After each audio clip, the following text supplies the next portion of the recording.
जिसने प्रभु का आश्रय लेकर भजन किया, उसकी संपत्ति, उसका यश, उसका सुख, उसका प्रताप रोज का रोज ऐसे बढ़ता है जैसे शुक्ल पक्ष में चंद्रमा बढ़ता है, ऐसे बढ़ता है।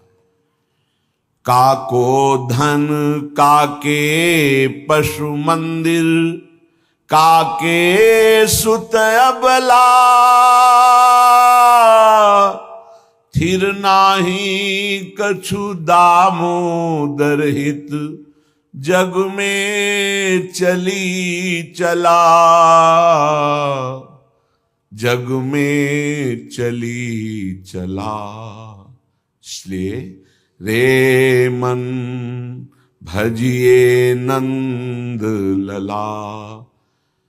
पत्नी में, पुत्र में, घर में, धन में आसक्त होकर के हर्षित मत होइए, ये सब छूट जाएंगे। इस संसार में किसी को नहीं टिकना, सबको जाना है। इसलिए हे भाई, उद्दंडता नहीं, मनमानी आचरण नहीं, प्रभु का आश्रय लेकर धर्म आचरण करते हुए नाम जप करो, जीवन का परम मंगल हो जाएगा। उपासक अपने इंद्रिय मन को किसी भी उत्सव का निमित्त बनाकर, किसी आनंद में प्रफुल्लित होकर या किसी विक्षेप को प्राप्त होकर कभी किसी विषय को स्वीकार न करे। बहुत ध्यान से सुनना।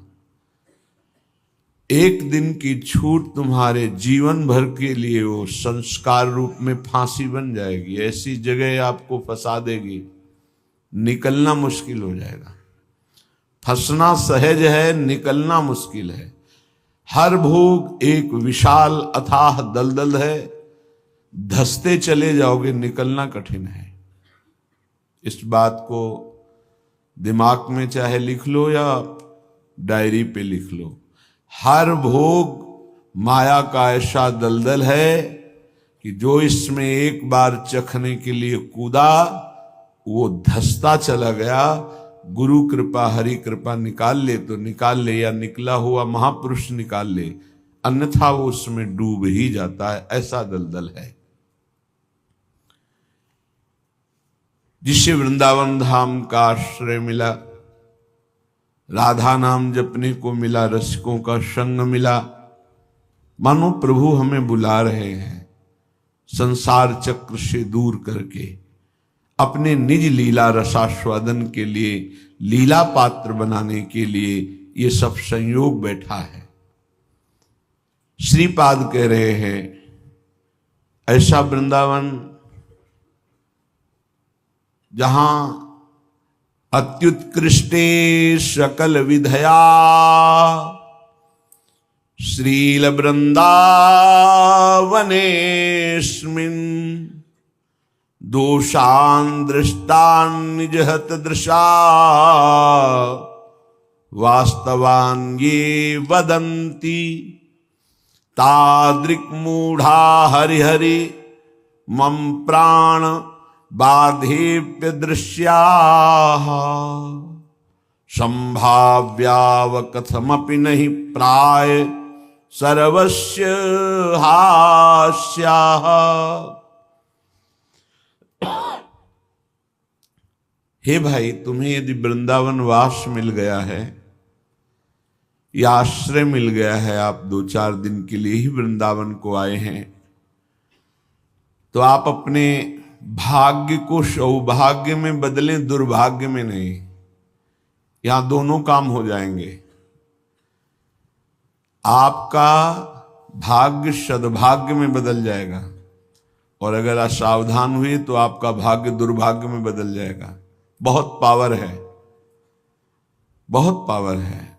जीव ही आप असत वृत्ति करेंगे तो वही पावर आपको असत की तरफ बढ़ा देगा। ध्यान रखना, भगवान की छाती से धर्म का प्रादुर्भाव हुआ है, भगवान की पीठ से अधर्म का, और दोनों भगवान से ही प्रकट हुए, धर्म और अधर्म, और दोनों सामर्थ्यशाली हैं। पीठ जो भगवान से विमुख हैं उनके ऊपर अधर्म का और जो भगवान के सन्मुख है उनके ऊपर धर्म का प्रभाव पड़ता रहता है। तो सीधा हम वृंदावन आ गए, लेकिन दुर्भाग्य की रचना कर डाली। क्या? यहां के वासियों की निंदा करने लगे। कल एक महात्मा पधारे थे, तो उन्होंने कहा कि हम बहुत अंदर से परेशान हैं, हमारा भजन नष्ट हो गया। कई दिन हो गए, अगर 1 2 3 दिन तक भजन में बाधा पड़ रही तो भोजन का प्रभाव है, और इसके आगे अगर बढ़ गया तो फिर वैष्णव अपराध पक्का, दूसरा कोई और तो छोटी मोटी बातें सब भस्म हो जाती भजन करने वाले की। पहली बात, भोजन अशुद्ध हुआ तो 2-3 दिन, तो उनका नहीं तो बहुत लंबे समय से उनका वैष्णव अपराध। बोले हाँ, हमको भी आभास होता है। तो ऐसा यहां श्रीपाद कह रहे हैं, श्रील वृंदावनेस्मिन दोषान दृष्टान निज हत दृशा। वो अपना नाश करने का, दुर्भाग्य लिखने का कार्य शुरू कर दिया। क्या? वृंदावन के वासी में दृष्ट दोष देखना, वर्तमान में जो दोष दिखाई दे रहे हैं। बोले है दोषी इसलिए देखता हूं। नहीं, देखो, वह श्री जी का कृपा पात्र है, आज नहीं तो कल वो महापुरुष बन जाएगा। अर्थात जो महापुरुषों की गति वो उसे प्राप्त हो जाएगी। वो धामवासी है, प्रियाजू ने स्वीकार किया है। आपका क्या अधिकार है कि आप उस पर दोष दर्शन करें? तो कह रहे हैं जो वृंदावन धाम में वास करते हैं उनके दृष्ट दोषों को दिखाई दे रहा है। ऐसा नहीं कि नहीं दिखाई दे रहा, आप आरोप लगा रहे हैं, दिखाई दे रहा है। दृष्ट दोषों को सत्य मान करके वर्णन करते हैं, उनकी निंदा करते हैं, तो आपका भाग्य दुर्भाग्य में बदल जाएगा।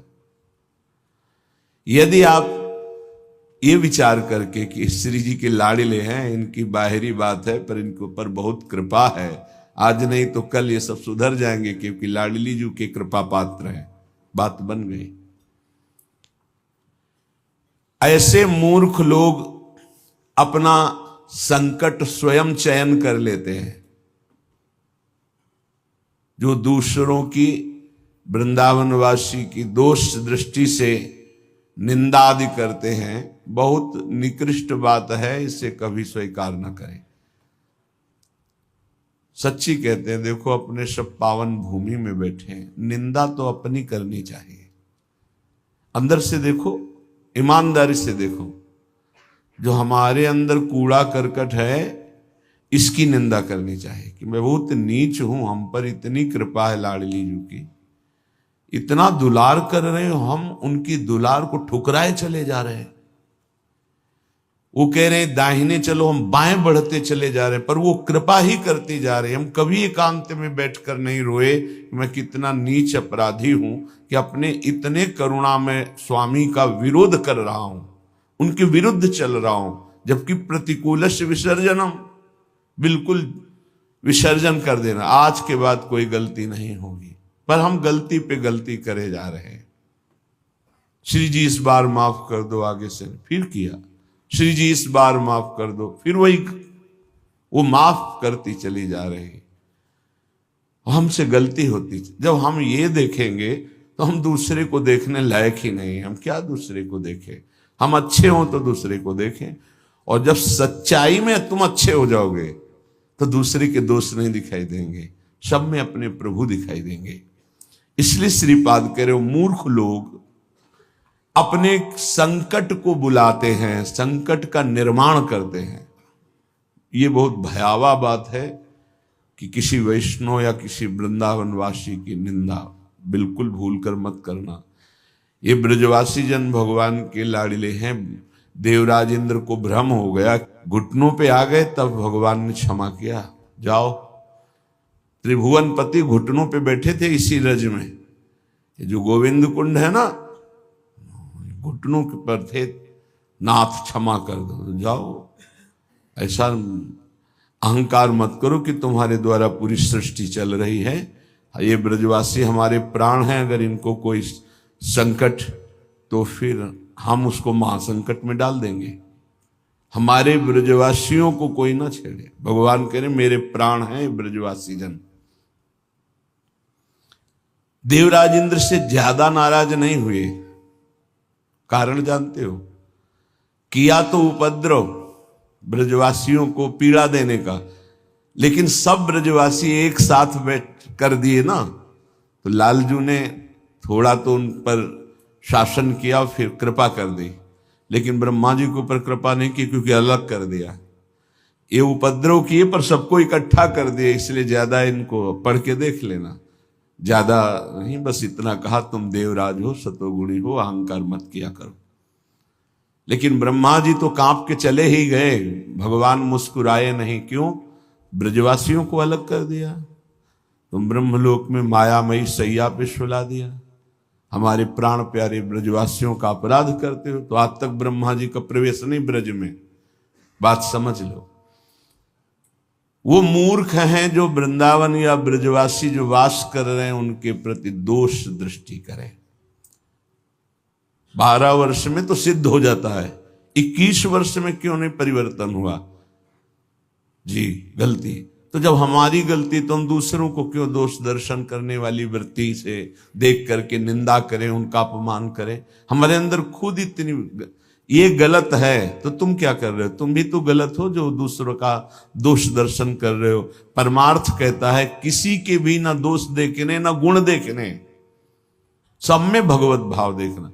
संसारी पुरुष क्रिया देखता है, परमार्थ का पथिक कारण देखता है। कारण श्री हरिवंश बनम, क्रिया नहीं देखता है। क्रिया देखने वाला संसारी होता है।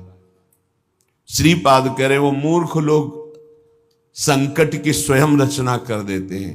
अच्छा, ये कोई पाप नहीं है कि क्षय हो जाएगा तो आप मुक्त हो जाएंगे। ये अपराध है, वैष्णव अपराध।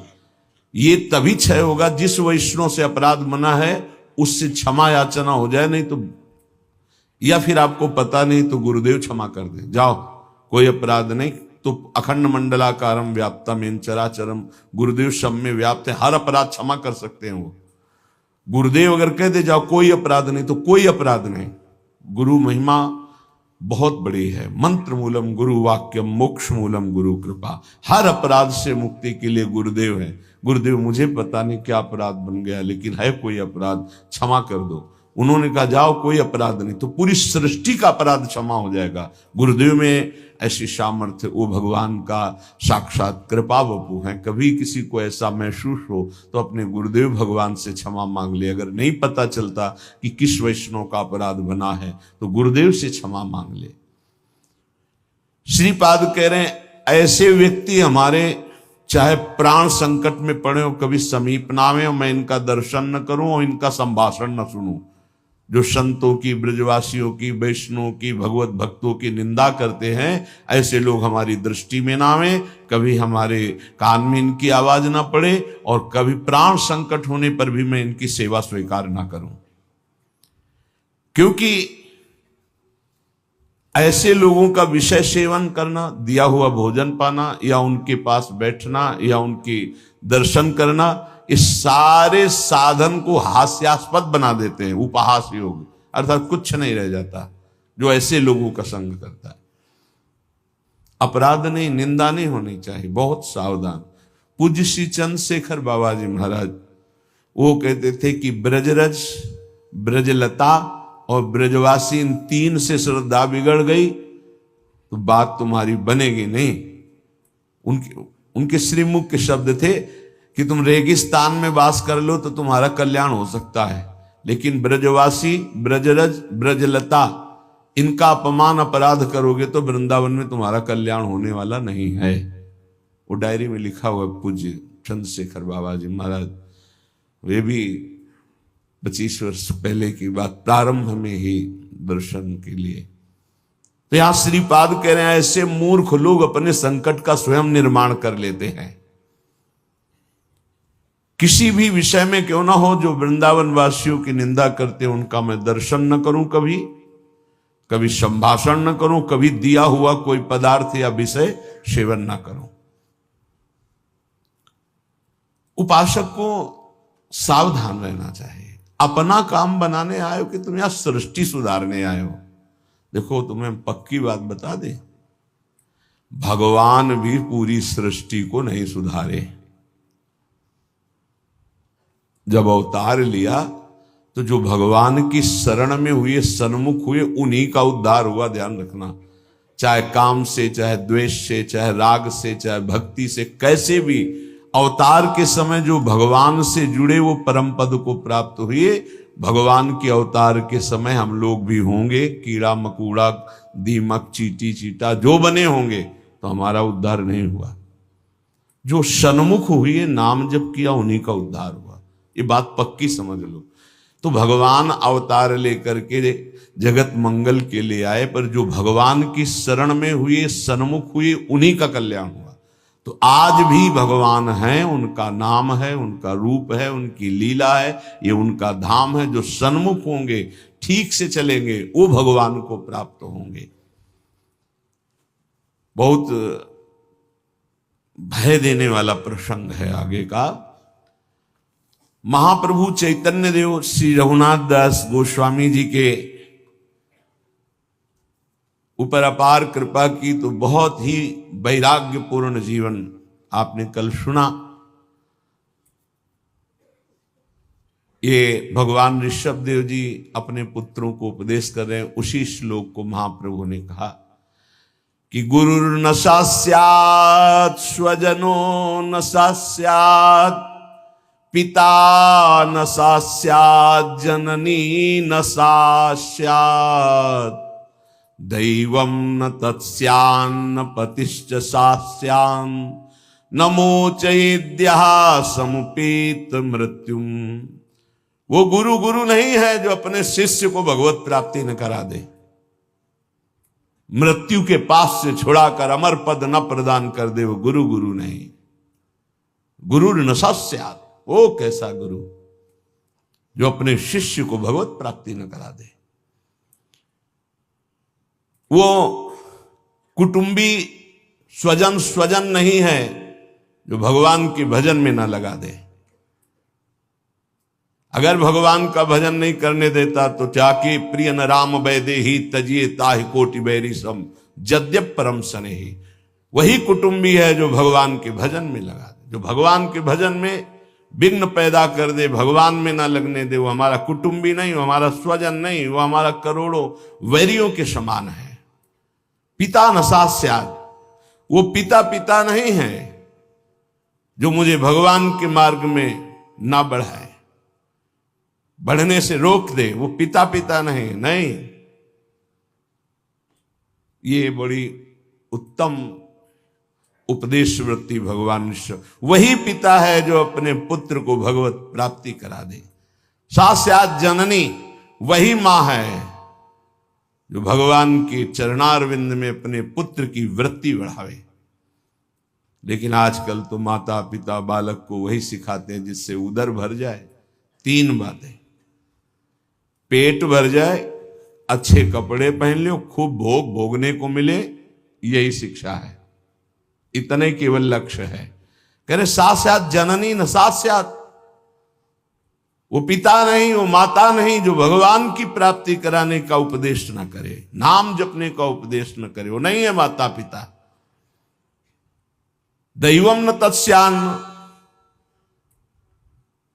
यद्यपि दैव बड़ा माना जाता है, पर वो दैव किस काम का जो हमें भगवान का भजन ना करने दे, विमुख कर दे।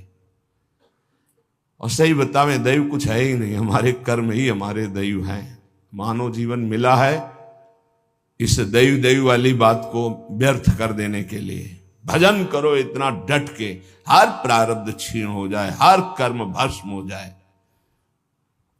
दैव दैव आलसी पुकारा, खूब नाम जप करो।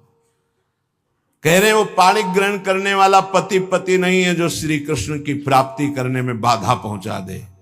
जो श्री कृष्ण की प्राप्ति कराने का सहयोग दे वही पति है। जो संसार से मेरे को मुक्त करेगा वही गुरु, वही पिता, वही माता, वही भाई, वही स्वजन, वही पति, वही संबंधी, अन्यथा नहीं। बहुत हृदय संभाल करके अब सुनिएगा।